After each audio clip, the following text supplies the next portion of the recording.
ನಾಗಮಂಗಲದ ಗಲಭೆಯ ಪ್ರಕರಣ ಘಟನೆ ನಡೆದು 40 ಗಂಟೆ ಕಳೆದರೂ ಆರದ ಕಿಚ್ಚು. ಆಟೋಮೊಬೈಲ್ ಪಂಚರ್ ಅಂಗಡಿಗಳಲ್ಲಿ ಬೆಂಕಿ ಇನ್ನೂ ಕೂಡ ಉರಿತಾ ಇದೆ. ಪಂಚರ್ ಶಾಪ್ನಲ್ಲಿ ಧಗಧಗಿಸಿತ್ತು ಜ್ವಾಲೆ. ಬೆಂಕಿ ನಂದಿಸಿದ್ರು ಅಗ್ನಿಶಾಮಕ ದಳದ ಸಿಬ್ಬಂದಿಗಳು. ಅಂಗಡಿಯ ಮೇಲ್ಚಾವಣಿಯನ್ನು ತೆಗೆದು ಬೆಂಕಿ ನಂದಿಸುವಂತಹ ಕಾರ್ಯ ಆಗಿದೆ.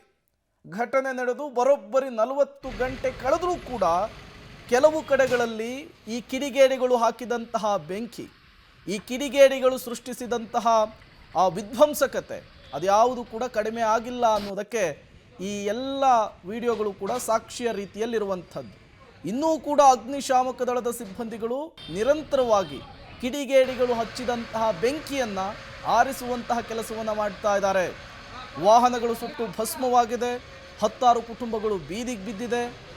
ಮತ್ತೊಂದು ಕಡೆ ಇಡೀ ನಾಗಮಂಗಲಕ್ಕೆ ನಾಗಮಂಗಲವೇ ಶಾಂತಿಯನ್ನು ಕಳೆದುಕೊಂಡು ಪರದಾಡಬೇಕಾದಂತಹ ಪರಿಸ್ಥಿತಿಯನ್ನು, ಈ ಭಯವನ್ನು ಉತ್ಪಾದಿಸುವಂಥವರು ಸೃಷ್ಟಿ ಮಾಡಿಸಿರುವಂಥದ್ದು.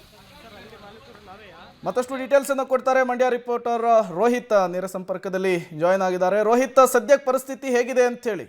40 ಗಂಟೆ ಆದರೂ ಕೂಡ ಈ ಕಿಡಿಗೇಡಿಗಳು ಹಚ್ಚಿದಂತಹ ಬೆಂಕಿ ಇನ್ನೂ ಕೂಡ ಆರಿಲ್ಲ. ಬೆಂಕಿಯನ್ನು ನಂದಿಸುವಂತಹ ನಿಟ್ಟಿನಲ್ಲಿ ಏನೆಲ್ಲ ಬೆಳವಣಿಗೆಗಳಾಗ್ತಾ ಇದೆ ರೋಹಿತ್?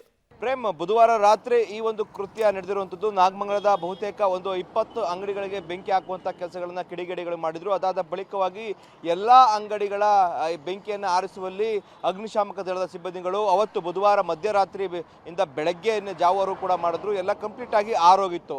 ಆದರೆ ಇವತ್ತು ಒಂದು ಟೈರ್ ಅಂಗಡಿಗೆ ಬೆಂಕಿ ಹಾಕಿದ್ರು ಅವತ್ತು. ಆ ಸಂದರ್ಭದಲ್ಲಿ ಆ ಅಂಗಡಿಗೂ ಹತ್ತಿದಂಥ ಬೆಂಕಿಯನ್ನು ಆರಿಸಲಾಗಿತ್ತು. ಆದರೆ ಟೈರ್ನ ತಂತಿಯಲ್ಲಿ ಒಂದಷ್ಟು ಬೆಂಕಿಯ ಪ್ರಮಾಣ ಆಗೈತು ಅಂತ ನನಗೆ ಕಾಣುತ್ತೆ. ಅದರಿಂದಾಗಿ ಒಂದಷ್ಟು ಸ್ಪಾರ್ಕ್ ಆಗಿ ಬೆಂಕಿ ಮತ್ತೆ ಹಚ್ಕೊಂಡಿರುವಂಥದ್ದು. ಆರಂಭದಲ್ಲಿ ಸ್ವಲ್ಪ ಪ್ರಮಾಣದಲ್ಲಿ ಆ ಒಂದು ಬೆಂಕಿ ಹಚ್ಕೊಂಡಿದೆ ಇವತ್ತು. ಇದಾದ ಬಳಿಕವಾಗಿ ಬೃಹತ್ ಪ್ರಮಾಣದಲ್ಲಿ ಬೆಂಕಿ ಕಾಣಿಸ್ಕೊಳ್ತು. ಸ್ಥಳೀಯರೆಲ್ಲರೂ ಕೂಡ ಅಗ್ನಿಶಾಮಕ ದಳದ ಸಿಬ್ಬಂದಿಗೆ ಕರೆ ಮಾಡ್ತಾರೆ. ಸ್ಥಳಕ್ಕೆ ಬಂದಂಥ ಅಗ್ನಿಶಾಮಕ ದಳದ ಸಿಬ್ಬಂದಿಗಳು ಬೆಂಕಿಯನ್ನು ಆರಿಸುವಲ್ಲಿ ಸದ್ಯ ಯಶಸ್ವಿ ಆಗಿರುವಂಥದ್ದು. ಅದರ ಸದ್ಯ ನಾಗಮಂಗಲ ಯಥಾಸ್ಥಿತಿಗೆ ಬಂದಿದೆ. ದೃಶ್ಯದಲ್ಲಿ ತೋರಿಸ್ತಾ ಹೋಗ್ತೀನಿ. ಎಂದಿನಂತೆ ವಾಹನ ಸಂಚಾರವೂ ಕೂಡ ಆಗ್ತಾ ಇದೆ.